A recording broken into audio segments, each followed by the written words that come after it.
When our parents got married, I figured the hardest part would be sharing a bathroom. Or maybe dealing with Dad's new obsession with air fryers. I didn't think it would be Mason, my new stepbrother. We weren't close before the wedding. Barely knew each other, honestly. He was quiet at first, kind of kept to himself. 1 year older than me, already in college, while I was still finishing high school. His room was always dark, blackout curtains shut tight, guitar leaning in the corner. The kind of guy who wore headphones around the house even when he wasn't listening to anything. But we ended up living in the same house, just a few feet apart, with paper-thin walls and a shared hallway that got weirdly cold at night. The first few weeks were fine. We were polite, distant, avoided awkward conversations and family dinners when we could. But gradually, things shifted. I started noticing small things, like how he left his door cracked when he used to keep it shut, or how he'd linger in the kitchen if I was there, pretending to scroll through his phone while I made cereal. One night, he laughed at something I said, a quiet, genuine laugh, and I realized it was the first time I'd ever heard him do that. I don't know when the tension started. It was never loud, never dramatic, just this slow, quiet hum that started to fill the spaces between us. Glances that lasted a second too long. Accidental touches that didn't quite feel accidental. And then one night, I heard him talking in his sleep. It was around 2 a.m. I'd been up too late gaming, headphones off, room silent except for the occasional hum of the fridge down the hall. That's when I heard it. A soft voice, muffled by the wall between our rooms. I paused the game and leaned closer to my bedroom door. At first, I thought he was on the phone. But it didn't sound like that. His tone was different, lower, slower, like he was whispering into the dark. And then I heard my name. Barely above a whisper, I sat there, heart suddenly pounding in my chest. "Don't go," he murmured, voice thick with sleep. "Stay with me." I stayed frozen for a minute, then got up, walked to my door, cracked it open just slightly. His door was ajar, the same faint glow from his computer still pulsing against the hallway wall. I should have left it alone, chalked it up to a weird dream. But something about the way he said it, my name, made it feel personal, like it wasn't just a dream. The next morning, nothing. He was the same old Mason, hoodie pulled over messy hair, toast in one hand, phone in the other. If he remembered anything, he didn't show it. I stared at him across the kitchen counter, watching the way his eyes flicked toward mine, then away. I thought maybe I imagined the whole thing. Until it happened again. A few nights later, I woke to the sound of his voice. This time, louder, closer. "Don't want to sleep alone." And then I heard my door creak. I sat up, heart already racing. In the dim light from the street lamp outside, I saw the outline of someone standing in the doorway. "Mason?" I whispered. He didn't answer. He just walked in. His eyes were half closed, hair messy, shirtless, wearing only boxers. He stood at the edge of my bed for a second, then, without a word, lifted the blanket and slid in beside me. I couldn't move, couldn't breathe. He exhaled softly and shifted onto his side, facing me. Our legs brushed, and then, so quiet I barely caught it, he murmured, "I missed you." I laid there completely still, heart punching at my ribs like it was trying to escape. Mason's breathing slowed beside me. His body was warm under the blanket, just inches from mine, and the room felt suddenly smaller. He'd said, "I missed you," like it was a memory, not a dream. Like this wasn't the first time he'd done it, but he was asleep. That had to be it, right? His face was turned toward me, close enough that I could make out the curve of his jaw, the flutter of his eyelashes. There was something unnervingly calm about him. He didn't seem drunk or high or upset, just there, like this was normal. I didn't know whether to wake him up or pretend it wasn't happening. I whispered, "Mason?" Nothing. He shifted slightly, moving closer. His leg touched mine, skin against skin, and I sucked in a breath. My first instinct was to inch away, but I didn't. I couldn't. Maybe it was curiosity. Maybe it was something else I didn't want to name. But I stayed right there, paralyzed by the heaviness of the moment. My brain was screaming for an explanation, but my body was frozen, too aware of every place his was touching mine. Then he said it again, softer this time. "I missed you." The words brushed my neck like a secret. This wasn't the kind of sleep talking that people laugh off. He wasn't mumbling nonsense or yelling random things. His voice had emotion behind it. Longing, maybe. Sadness, even. Like he was somewhere else in his mind, caught in a memory that included me. But we didn't have memories like that. We were stepbrothers. Barely more than strangers 6 months ago. His hand moved under the blanket. I felt his fingers brush my forearm, slow and deliberate. I held my breath, thinking maybe he'd pull back. Maybe he'd wake up and be horrified. But instead, his touch lingered, light and barely there. My pulse was loud in my ears. He whispered my name again, so soft. And that was when I made a decision I still don't fully understand. I didn't say anything. I didn't move. I just let it happen. I let him stay. Eventually, his breathing settled into a rhythm. Deeper now, slower. His body relaxed, the tension slipping from his limbs, and that's when I knew he really was asleep. And I was wide awake. I laid there, eyes fixed on the ceiling, waiting for my heartbeat to return to normal. I didn't know what this meant. I didn't know if he'd even remember in the morning. But I knew something had shifted. Irrevocably. I barely slept that night. And when I woke up just past sunrise, the other side of the bed was empty. No sign of him. No sound from down the hall. Nothing. But my blanket was still rumpled. Still warm where he'd been. By the time I made it to the kitchen, he was already there, dressed like nothing happened. Hoodie, shorts, barefoot, scrolling through his phone like it was any other Saturday. "Morning," he said casually. "Morning," I replied, voice tighter than I meant. He didn't look up. He didn't say a word about it. And maybe I would have convinced myself I'd dreamed it all, if not for the way his eyes lingered a little too long on mine when he finally did glance up. The silence between us the next morning was the loudest thing in the room. I kept stealing glances at Mason as I made coffee, half expecting him to laugh, to bring it up like some half-remembered joke. But he didn't. He leaned against the counter, biting into a banana, thumbs scrolling his phone like nothing had happened. Like he hadn't crawled into my bed in the middle of the night and whispered my name like he meant it. I waited for any flicker of acknowledgement, but it never came. "Sleep okay?" I finally asked, trying to sound casual. He looked up slowly, chewing. "Yeah. You?" I nodded. "Yeah. Weird dreams, though." That was as far as I was willing to push it. Mason just hummed in response, non-committal. Then he tossed the banana peel in the trash and wandered out of the kitchen like the world hadn't shifted beneath me 8 hours ago. And just like that, I was left alone with my coffee and a head full of questions. The day passed in a haze. I tried to distract myself. Music, laundry, scrolling endlessly, but I kept coming back to the same place, the warmth of his body beside mine, the softness in his voice.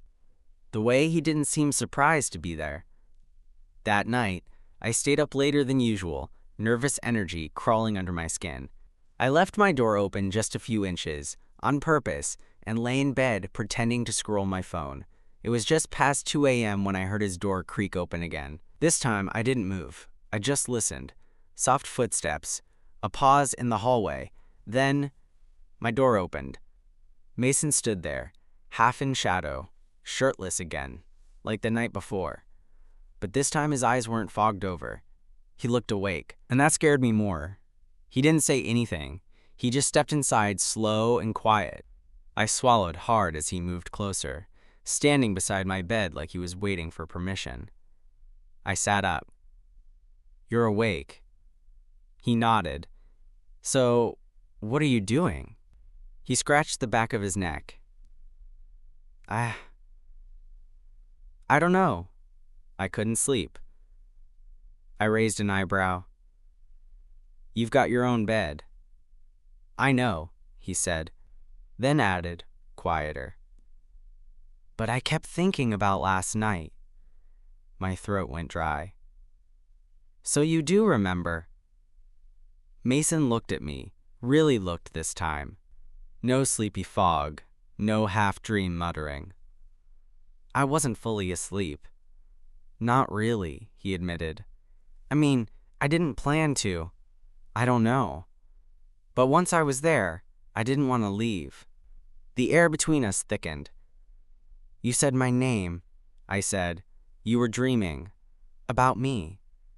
He nodded slowly. I know. That silence after his words? It hit me like a drop off a cliff. I shifted, pulling my blanket tighter. Why? He let out a breath. Because I think about you more than I should. I stared at him. Then he added, I didn't mean for it to happen. When I'm asleep, I guess I don't know how to lie about it. The honesty hit hard. Too hard. I didn't know what to say. So I didn't. I moved over instead. Just a few inches. And without needing another word, Mason climbed into bed next to me. But this time, he didn't pretend to be asleep. Mason didn't look at me right away. He just sat there, still as stone, like one wrong move might make everything collapse. The air between us felt charged, the kind of silence that hums with too many unspoken things. My chest was tight. I couldn't tell if it was from fear or relief or both. When he finally spoke, his voice was quiet. I know this is messed up, he said. I've tried to stop thinking about it. About you. I stared at him, unable to find words. Mason, we're not related, he interrupted. Not harsh, just steady. We didn't grow up together. You didn't even know I existed till last year. He wasn't wrong, but hearing it out loud didn't make it easier. I ran a hand through my hair. You can't just say stuff like that and crawl into my bed in the middle of the night. I didn't mean to, he said. The first time, I was half asleep. I didn't even know I'd done it until I woke up. But when I realized it didn't feel wrong, that's what scared me. Something about his honesty made it worse. Or better. I couldn't tell anymore. He finally looked at me then. His eyes were tired, but there was something else there. That kind of vulnerability you can't fake. You don't have to say anything, he murmured. I just needed you to know I wasn't dreaming when I said your name. I could feel my pulse in my throat. He hesitated, then slid back toward the edge of the bed. I'll go. I shouldn't have come in here. But before he could stand, I caught his wrist. I didn't even think about it. It just happened. Don't, I said quietly. He froze. Don't what? Go. For a second, neither of us breathed. Then, slowly, he sat back down. It wasn't some big moment. No dramatic music or confession. Just two people sitting side by side in the dark, listening to each other breathe. He leaned against the headboard. I did the same. We didn't touch again, but somehow that small space between us felt full of the things we weren't brave enough to say. After a while, his head tilted toward me, just slightly. You're shaking, he whispered. Yeah, I muttered. You're not exactly easy to ignore. That earned the smallest smile from him. Guess we're both bad at pretending. Guess so. Neither of us said another word after that. We stayed there till morning. Not touching, not speaking, just there. When the first light slipped through the blinds, I turned my head and found him already looking at me. For the first time, he didn't look guilty. He looked calm, certain. And I realized that whatever this was, confusion, danger, want, it wasn't going away. The next morning, Mason was still beside me when I woke up. Not pressed against me. Just there, on the other side of the bed, awake, quiet. I rolled over slowly, blinking against the morning light. My throat felt dry. My brain hadn't caught up with where I was or why, but he had. You always breathe that loud in your sleep? He asked softly, not looking at me. I gave a quiet, embarrassed groan and pulled the blanket up over my face. Don't start, he chuckled. Just saying. Thought I was in bed with a small animal. I peeked out at him through the blanket. I'll remind you of that the next time you come crawling in here, talking about how much you miss me. His face changed. Not dramatically, just enough to let me know he hadn't expected me to say it like that.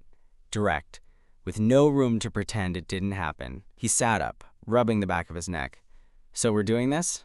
Talking about it? I pushed myself up too. My heart was thumping, but I nodded. Yeah, let's talk. Mason stayed quiet for a second, then said, I didn't mean for this to happen. I swear. I know. But it's not a joke either, he added, glancing at me. I wasn't playing around. I believed him. That's what made it harder. It's not just you, I admitted. I don't know when it started, but I've been feeling it too. Mason's shoulders relaxed slightly, like he'd been waiting for that. But then his brow furrowed again. What does that mean, though? I mean, we live together. Our parents are… I know, I said quickly. It's not simple. He shook his head. It's not even close. We sat there in silence again. It wasn't the tense kind this time, though. Just heavy. Honest. I don't want to pretend nothing's happening, he said finally. But I also don't want to screw this up. I nodded. Same. And I really don't want you to feel weird around me. I already do, I said, half smiling. But it's not bad weird. He let out a breath and looked over at me with this crooked, tentative grin. So, what? We just keep sharing a bed now? I laughed, genuinely, for the first time in days. Maybe don't lead with that when we explain this to our parents. That made him laugh too. He rubbed his jaw and said, All right, then what do we do? I hesitated, and then I said something I hadn't planned to. Something that felt both risky and necessary. We try. He blinked. Try? Whatever this is, I said. We don't ignore it. We don't rush it. But we don't run from it either. Mason looked at me like I'd just handed him something fragile. Then, finally, he nodded. Okay, he said. Yeah, let's try. For the next few days, we pretended nothing had changed. At least, that's how it looked from the outside. At breakfast, we passed syrup and cereal boxes like we always had. At dinner, we made small talk with our parents about the weather and the weird neighbor across the street with 3 cats and a drone. But every moment we were alone, it was different. There was this quiet thread pulling between us now, like a secret language only we could speak. A new awareness, a weight behind the way we said each other's names. How our eyes held contact just a second longer than they used to. Even the silences between us felt different now. Charged. Careful. I caught myself watching the clock at night, waiting for him to come into my room again, wondering if he would, wondering if I wanted him to. Then one night he didn't come, and I felt it. The absence of him. That next morning, I was weirdly irritable. Couldn't focus. Snapped at my mom when she asked if I'd unloaded the dishwasher. Avoided Mason when he passed me the milk carton like he hadn't been inches from my face 2 nights ago, whispering my name like it meant something. I was confused. And restless. And stupidly disappointed. Later that night, I was brushing my teeth when he came into the bathroom without knocking. You didn't show up, I said, foam in my mouth, not even meaning to sound accusatory.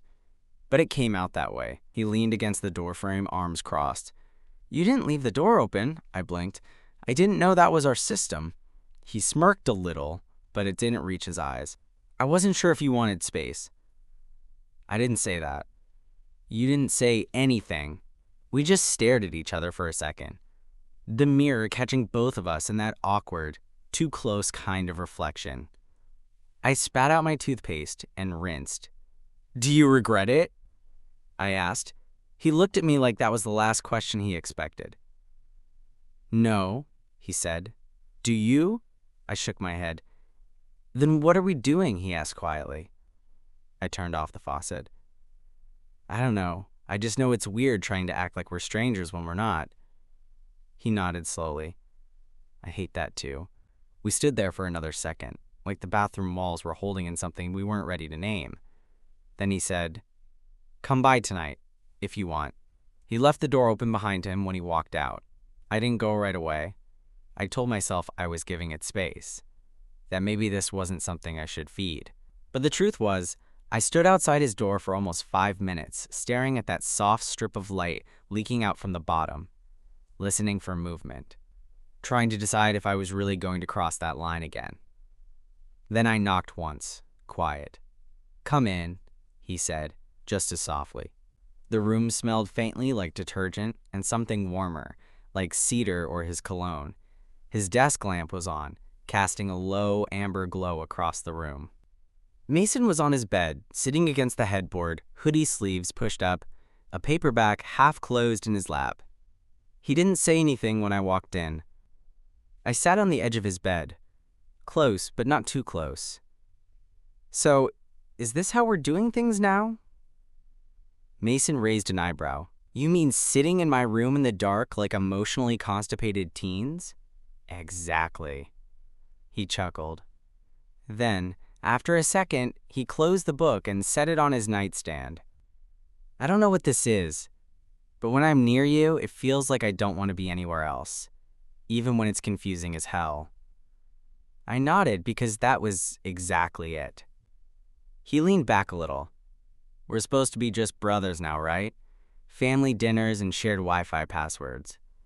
But none of that ever felt real to me. Not like this does." That hit me harder than I expected. I turned to him. "Then maybe we stop trying to make it fit some label it doesn't." He watched me closely, eyes searching mine for any trace of hesitation. I let him. I wanted him to see I meant it. He reached for the lamp and switched it off. And in the dark, it was easier. Easier to admit what had been building. Easier to lean into the space between us and close it. When our shoulders touched, neither of us moved away. Not like we used to. He laid back slowly, pulling me with him, and I followed without a word. We stayed side by side in the quiet, blanket drawn up between us, the hush of the night wrapping around everything we weren't ready to say out loud. Then, after a long stretch of silence, he whispered, "I'm scared this will get messy." "It probably will," I whispered back, "but I don't want to stop." "I don't either." That was enough. That night, it was enough. And for the first time, we fell asleep not just next to each other, but with each other. Things didn't explode. Not right away, anyway. The next morning, we woke up in each other's arms, tangled, warm, and wordless. It wasn't dramatic. No awkward scramble or panicked retreat. Just slow breaths and the soft hush of two people realizing something had shifted for good. He looked at me like he didn't want to move. And I didn't, either. But life doesn't pause for these moments. And neither did our parents. At breakfast, we sat like we always had, Mason on one side, me on the other, Mom chatting about her book club, Dad complaining about the garage door. Mason didn't look at me. Not once. Not during coffee. Not when he passed me the toast. Not even when his knee bumped mine under the table. It stung. I told myself it was smart, that this thing between us was supposed to stay quiet, careful, but I still caught myself glancing over when I thought no one was looking. That night, I didn't wait for him. I stayed in my room, closed my door, told myself I needed space. Around midnight, there was a soft knock, then his voice. "Can I come in?" I hesitated before answering. "Yeah." He slid inside, barefoot, hoodie sleeves tugged down to his fists like he was nervous. He sat at the edge of my bed and didn't say anything at first. "I'm sorry," he said eventually. "At breakfast, I didn't know how to look at you. I noticed," I said, quieter than I meant to. He let out a breath. "I guess I'm scared someone will figure it out." "We haven't even figured it out." He nodded, then turned to me. "But I don't want to lose it either, whatever this is." That got me. Because I didn't either. I sat up beside him. "So what do we do?" He was quiet for a long time. "Then, I think we take it one day at a time, quietly, just us. And when it stops feeling like something we have to hide, then we stop hiding." We didn't figure it all out that night, or the next, or the week after that. But we stopped pretending we weren't something. A glance here, a shoulder bump there, soft touches when no one was around. A quiet closeness that felt real, even if we couldn't name it yet. Some nights, he still talked in his sleep, but not like before. Now he said things like, "Don't leave," and "I'm glad it's you." And when he whispered my name in the dark, I whispered his back,